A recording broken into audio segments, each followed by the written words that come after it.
Bien-aimé, je te salue dans le nom de Jésus. Bonsoir. Bonjour pour ceux qui me reçoivent depuis d'autres pays. Ici, je suis à San Pedro. Je vous envoie la vidéo directe de San Pedro. C'est pour vous parler carrément de la prophétie qui sonne depuis bientôt quelques jours. Et cette prophétie dit que les enfants de Côte d'Ivoire et les enfants d'Afrique doivent résolument se tourner vers Jésus-Christ, vers le Saint-Esprit, vers l'Éternel des armées. N'oubliez pas,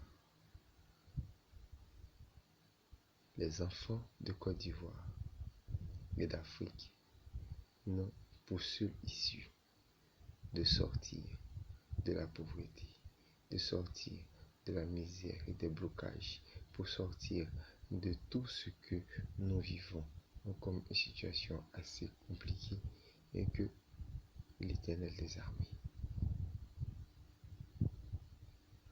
Cette vidéo est essentiellement pour dire aux hommes et aux femmes que nous avons vécu des situations compliquées, nous avons vécu des situations assez graves, nous avons vécu des situations où nous avons constaté l'incapacité de nos géniteurs, de nos parents. Mais il y a quelqu'un qui s'est constitué un parent, qui s'est constitué un géniteur, qui s'est constitué un sauveur, qui s'est constitué un médecin, en tout pour nous. Jésus-Christ sur la croix. Nous devons nous tourner résolument vers lui. Car bientôt, il y aura de grandes choses en Côte d'Ivoire. Bientôt, il y aura de l'abondance. Et nous nous souvenons que les années 60 à 85 ont été des années où la Côte d'Ivoire et l'Afrique en général ont connu de l'abondance. Mais qu'est-ce qui s'était passé? À ces années-là, des gens n'avaient pas du tout résolu de se tourner vers Dieu. Parce que ils avaient déjà de l'argent, ils avaient déjà des voitures, ils avaient déjà vraiment beaucoup de choses. Et les quelques-uns qui n'avaient pas se sont tournés vers des féticheurs, se sont tournés vers des fétiches, ils se sont tournés vers des esprits qui leur ont procuré ce qu'ils ont. Aujourd'hui, nous sommes là. À quel niveau? À un niveau où on n'arrive plus à se mouvoir. À un niveau où un jeune de 18 ans se retrouve à des responsabilités de 40 ans, 45 ans, parce qu'il n'a pas les moyens. Il est bloqué. Combien de personnes sont encore en famille? Combien de jeunes sont encore sous la tutelle de leurs parents? Combien? Ce n'est pas seulement en Côte d'Ivoire, c'est en Afrique de manière générale.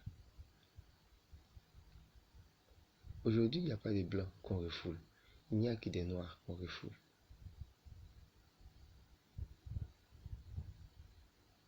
Le refoulement est essentiellement pour des noirs.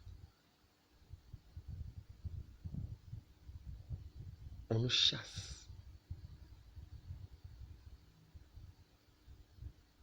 Mais qu'est-ce qui se passe? Allons-nous perpétuellement rester dans le recommencement? Allons-nous rester là en train de voir des situations se répéter chaque jour? Je pense qu'il faut prendre position. Je pense qu'il faut prendre position. D'où la prophétie selon laquelle les enfants de Côte d'Ivoire et d'Afrique en général doivent se tourner résolument vers l'Éternel afin que l'abondance à laquelle ils seront conviés, cette abondance en soit bénéfique et non une abondance de malheur. Nous avons déjà Jésus.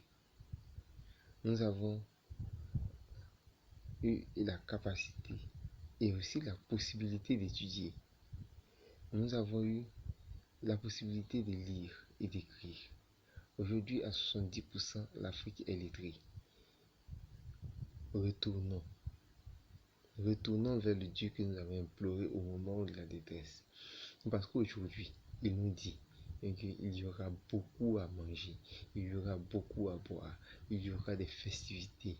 Mais n'oublions pas qu'il est, qu'il était et qu'il vient. Je vous remercie. Bien-aimés, soyez bénis. Bien-aimés, soyez fortifiés. La lutte ne fait que commencer. Elle sera rude, elle sera terrible. Mais avec Jésus, nous aurons tout. Souvenez-vous de Ésaïe 41, verset 14. Lisez pour ceux qui ont peut-être oublié. Que Dieu vous bénisse. Amen.